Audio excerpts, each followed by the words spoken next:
Wow, thank you. That you said in the quote that you, as you climb, which for me that gives an opportunity for one to see the idea or the concept of black tax as a blessing of some sort. Like you're in a position to help other people, and it also.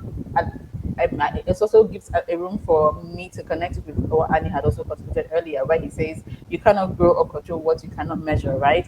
And so, in putting measure or in being able to measure something, there has to be some metrics that you set across. Maybe it's in terms of your budgeting and all of that. And so I'm hoping that we can get into the practical steps of how one can actually manage that while still being able to be a blessing, and be able to be taxed by our families. And I think I'd like to find out, let's take it personal. If you would like to share a teachable moment that you had with regards black tax, or a pleasant surprise that you had experienced or you've experienced growing up so far, or any personal story that you have that sort of really emphasized the idea of black tax for you. What was it that you found like the most shocking, and how did you manage that particular situation if you had anyone? As usual, we'll start with Annie.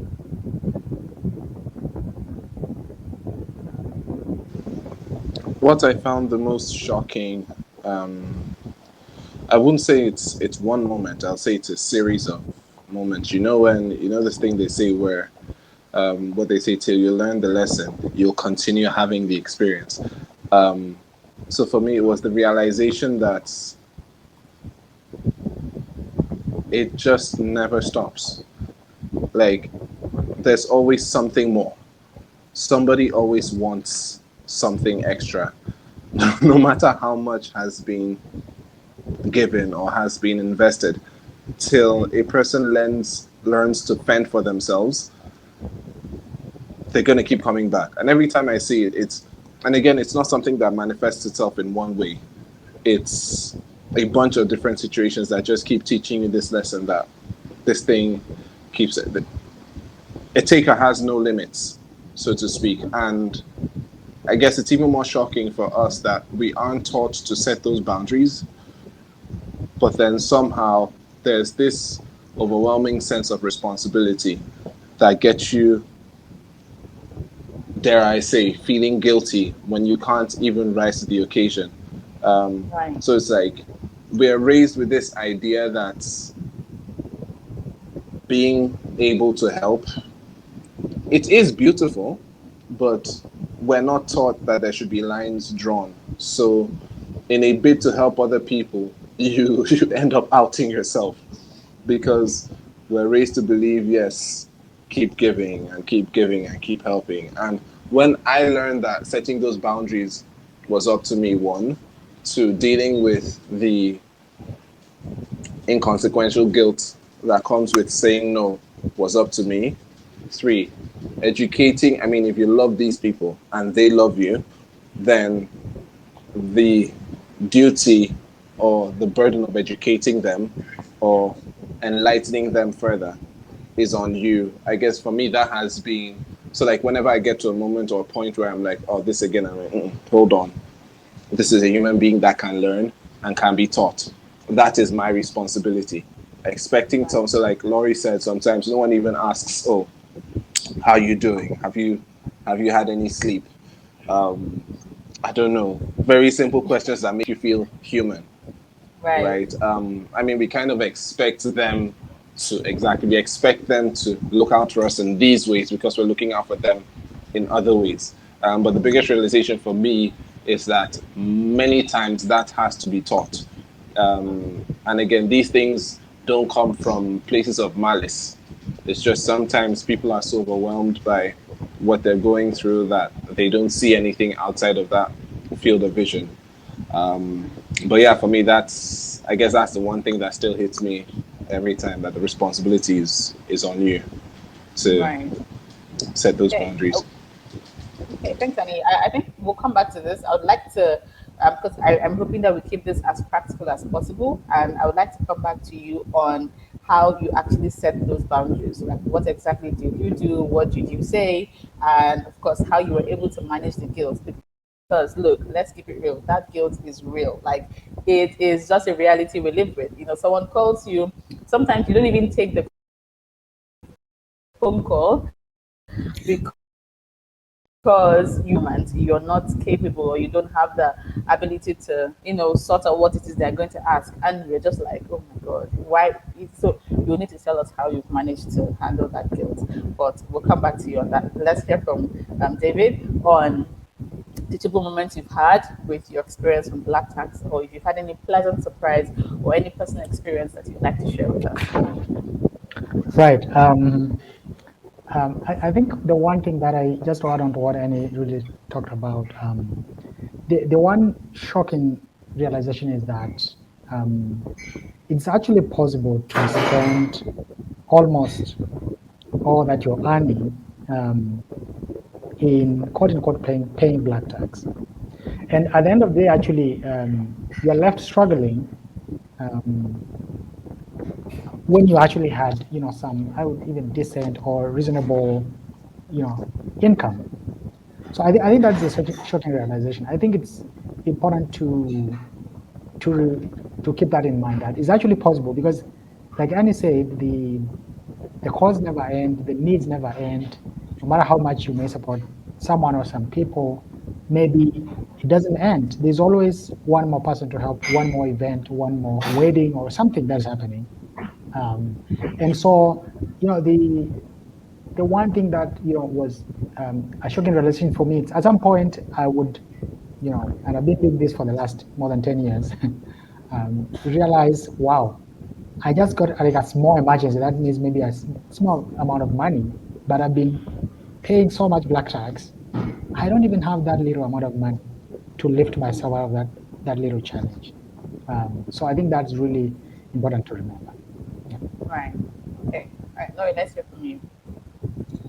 I think being in the diaspora, the biggest shock for me was realizing specifically that this was a black tax, which is that sometimes, and most times actually, the opposite was happening with my white colleagues.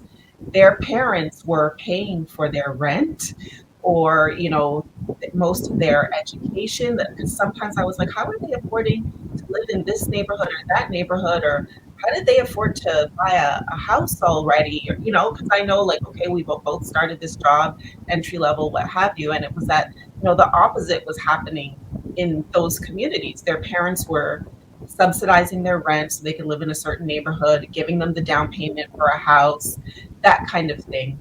And so, part of the work is also to just mind your own business, really, and not to be comparing yourself to other people because you would be striving for something and driving yourself broke even further.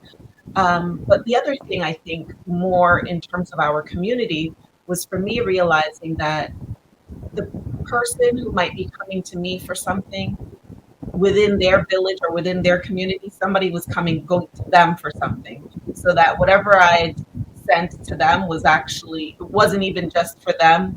That was then being divvied up in different ways. And sometimes you realize this when you go back home to visit or whatever, and you're by auntie or whoever it is, and you realize who in the community is also depending on them and how much they are even having to share what little they have, right? And so I think that was also, part of realizing that, what it is that you have to share. Sometimes it's not stopping with the person that you send it to.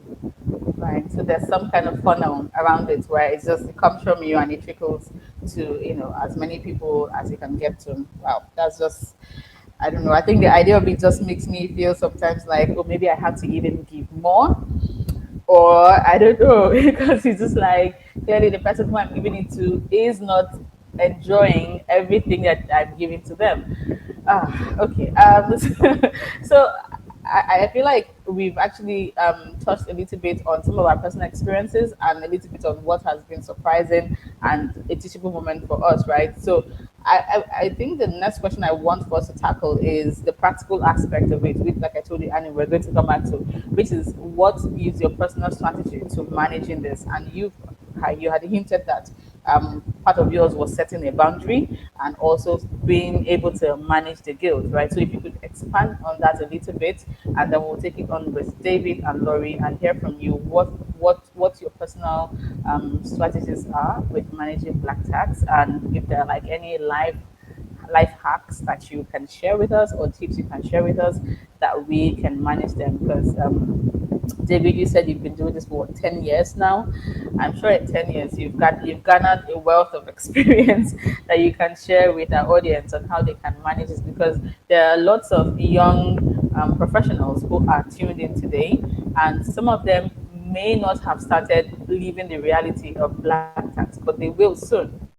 And so they need to know that there are certain mistakes that they shouldn't make, because we've lived it and we are letting them know you can thrive despite this reality. So what are the practical hacks or practical tips that you can give to our audience who are listening?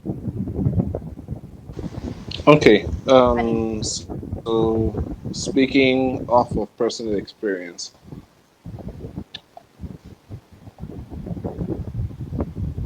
so I don't work a 9 to 5.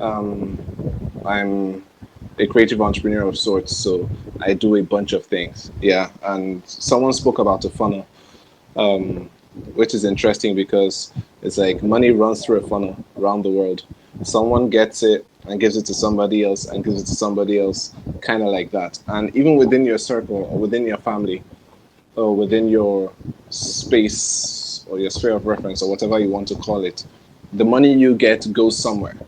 And sometimes you realize that, I mean, I don't think this is unique to me. Before money comes in, it's gone because you know where it's supposed to go. Now, if you haven't managed your black tax up until this point, what I did when I became conscious of it was I let it slide for 2 months, which some people may feel is a little too long still. But for 2 months, I just let it slide. But I started taking note of where I was paying, right? So for 2 months, oh, this person needs this, that person needs that, that person needs. With time, a cycle appears. You start to see where what goes and how often things go there. And then it becomes a question of what's really important to you in your own life.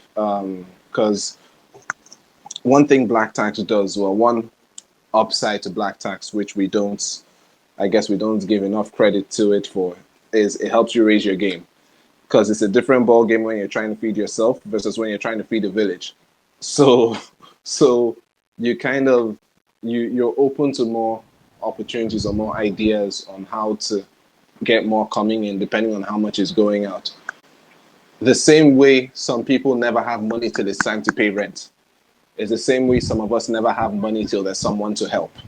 Right now, I think if you measure how many people you need to do things for, or how many needs you need to meet, you have that on the board, you put a figure to it, and then you let the parties concerned know this is how far we can go periodically, every week, every 2 weeks, every month. They're human beings, right? And it's a game of energy. You either accept you either accept the energy that's coming or you keep it flowing. And if you don't Right. manage to keep it flowing, then it stops at your desk. So everyone sits at the table and knows this is what we're doing, this is what we're playing with. There's this thing my mom used to do when we were little. There was 4 of us, and everybody wanted to be the one. Maybe there was a cake or something, and everybody, oh, let me share it, let me divide it. And she's like, okay, you divide it, but you pick last. So you are forced to share it properly for everyone else, Right. right? So sit Right. everyone at the table, let them know this is the situation, this is what you're getting, right? It may not be enough, but it's good enough to get you on your way. Right. And you start working towards meeting that quota for them, which satisfies that engine in you that says you have to meet up to whoever's expectations of you. You get Right. there and you hold yourself there. You stop there, no matter how painful it is. It's like, okay, we're done for this month, we go again next month.